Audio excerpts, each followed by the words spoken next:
নমস্কার বন্ধুরা, বাসন্তী কিচেনে আপনাদের স্বাগত। আজকে আমরা তৈরি করব ডাল চচ্চড়ি। চলো রেসিপিটা দেখে নেই।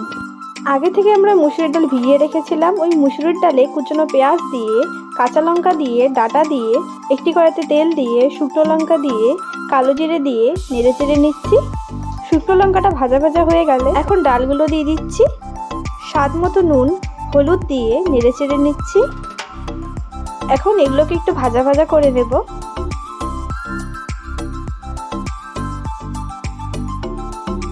ডালটা ভাজা ভাজা হয়ে গেছে, এখন জল দিয়ে নেড়ে চেড়ে নিচ্ছি। এখন 10 মিনিটের জন্য ঢেকে দিচ্ছি। 10 মিনিট হয়ে গেছে, ঢাকনাটা সরিয়ে দিয়ে ধনেপাতা দিয়ে নেড়ে চেড়ে নিচ্ছি। হয়ে গেছে, এখন নামিয়ে নিচ্ছি। ডাল চচ্চড়ি তৈরি। আপনারাও বানিয়ে দেখবেন, খুবই টেস্ট খেতে। রেসিপিটা ভালো লাগলে লাইক, শেয়ার ও কমেন্ট অবশ্যই করে দেবেন। ধন্যবাদ।